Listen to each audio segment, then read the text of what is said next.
Alright guys, welcome back to Get Limit Outdoors, and we want to kind of give you a recap of our year fishing the Legend Fishers and Men tournament. When we set out for the first part of the year, we looked at the first 3 tournaments and we went, oh yeah, we got a good shot of winning the first 3 tournaments. Well, that didn't happen. We kind of held our own, but we didn't have a good finish. But the last 2 tournaments, the 2 that we thought we would struggle on, we did the best. And the reason that we did the best is because we did something completely different than we've ever done on the river and on Fort Gibson. And what kind of things did we do different, Troy?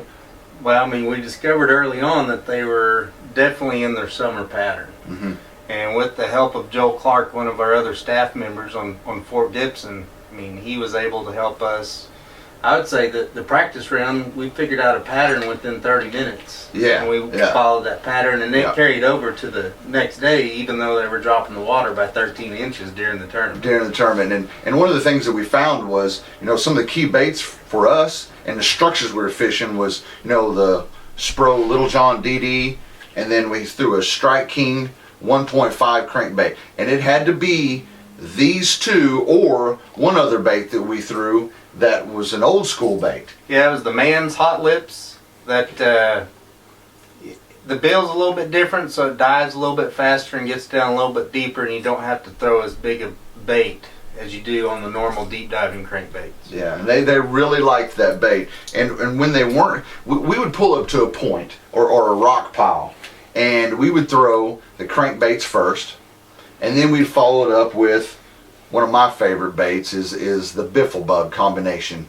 And I think the reason we like this so much is because we love to throw jigs first, Mm-hmm. and then with crankbaits. Right. And so this is a combination of both. So that's what we like about the biffle bug and all the unique things that it does for us. And then after we did that, then we'd start throwing a Carolina rig, and we'd have a brush hog on it. And when they quit biting that, then Troy went to his staple.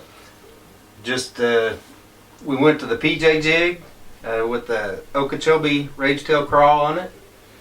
And then also, when that wasn't working, Chris hates it, but I throw a drop shot religiously with the Zoom finesse worms. One of them, my staple colors are solid motor oil, and then the motor oil with the chartreuse tip.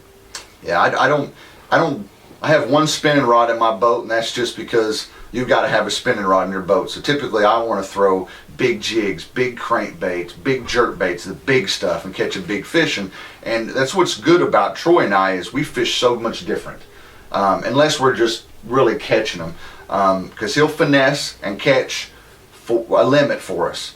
And is looking for me to catch the big fish. So that's kind of how we play out, and that's how our tournaments go. But one of the things that Joel showed us was on the river and on Fort Gibson is don't fish the normal stuff. Right. You got to find specific stuff that those fish pull out to, that they'll move to. And so that's what we did, and it really panned out for us. So we're hoping this momentum leads into the classic that we're going to have on Eufaula in September. So hopefully we put something together like we have on Fort Gibson and the river and get her done. Yes. Get a Limit Outdoors, sponsored by Rigid Industries LED Lighting, Seagar, always the best, Legend Boats, Scent Lock, Bill's Marine, Muddy Outdoors, Brothers in Arms Game Calls, Lowrance, Find, Navigate, Dominate,